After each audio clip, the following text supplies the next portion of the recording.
Let's bring in Bridget McKenzie now. She joins us live. This year's, of course, the Shadow Infrastructure Minister. Bridget McKenzie, good to see you. We've got a kind of explanation from Scott Morrison this morning. What did you think of it? Yeah, great to be with you, Laura. I think it does require an explanation. Obviously, our government during COVID delivered an unprecedented positive response in terms of to a global pandemic in unprecedented times.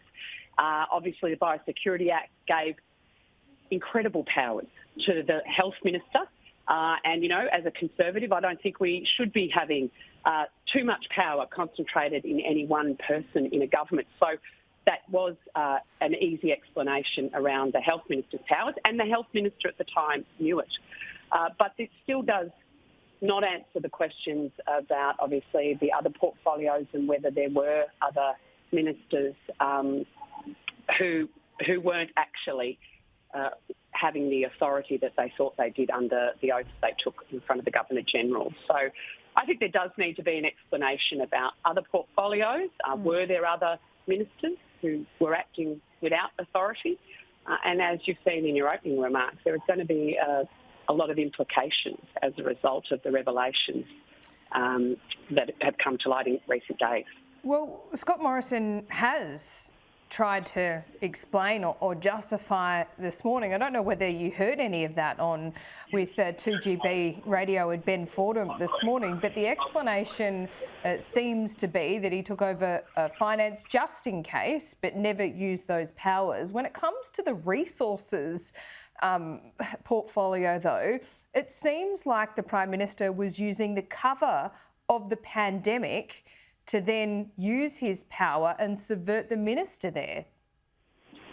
Well, these are the sorts of questions, Laura, that absolutely need to be answered. I think Australians rightly understand the Health Minister's unprecedented powers under the Biosecurity Act that needed additional oversight in these unprecedented times. But when it comes to the Finance Minister, the Resources Minister, we do need to understand why, because as even the Australian editorial today says, if it was just for political reasons, it's a disgrace. We have a parliamentary system that's based on conventions, very strong conventions around cabinet solidarity, ministerial responsibility and authority, and we need to make sure those conventions were upheld. Well, this is the explanation in a nutshell that he offered this morning on the Keith Pitt issue. He said, "I sought to be the decision maker in that case." Then he went on to say that essentially we don't really understand the technicality, and essentially the decision on that project didn't have cabinet oversight, therefore he wanted to make the decision. Does that stack up to you?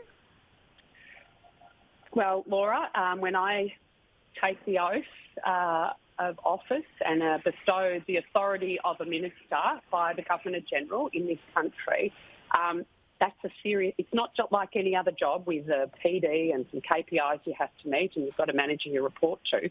You're actually bestowed that authority by the Crown. Even if you're going on leave, you have to give that authority to another minister to exercise it, to make the decisions on your behalf whilst you're on leave.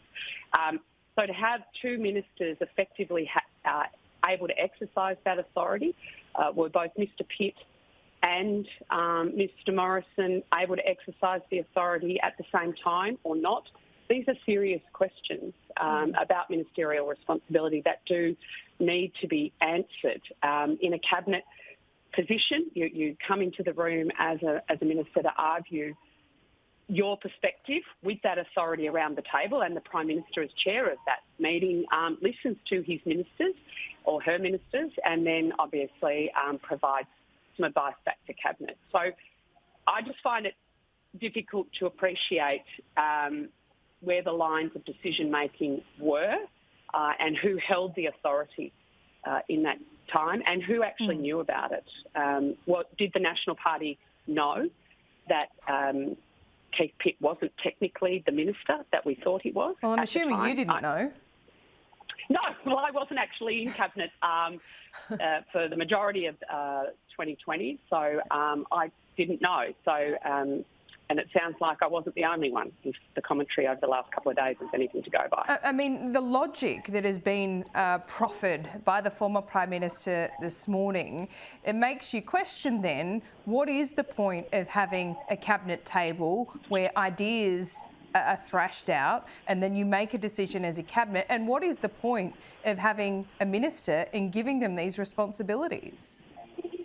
Well, exactly. If you're a minister without authority, you're actually not a minister.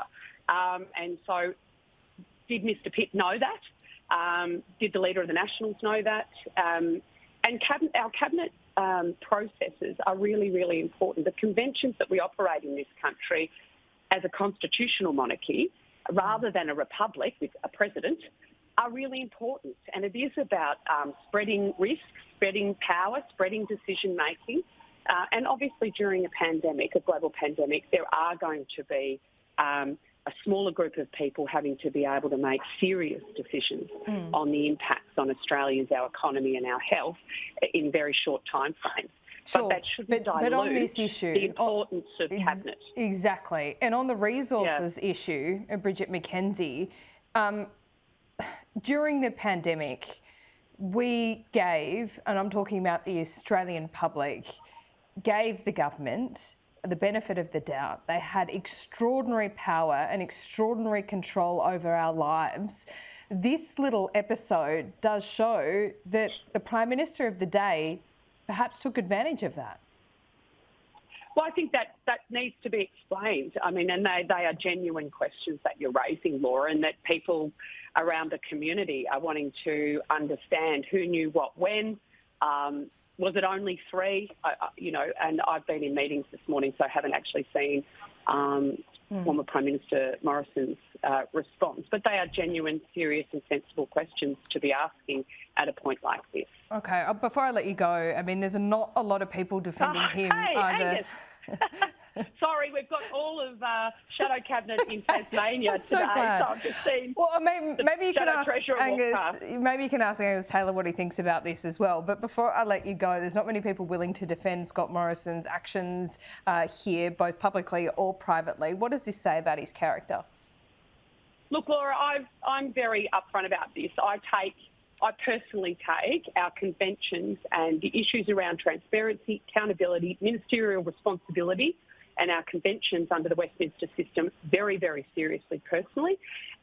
And so I don't want to see any dilution of that. And Australians rightfully may have lessened their confidence in political institutions, and this is an opportunity to restore their confidence and restore the practice of cabinet solidarity, ministerial responsibility and the Westminster Convention. Okay, well, good to see Angus Taylor with you there in Tassie. Let him know. We've got a few questions for him about portfolios, whether he knew about Scott Morrison as well. So if he wants to come on, let him know. We're still on for an hour and a half. I will. Thanks, Bridget. We'll see you soon. Thanks, mate.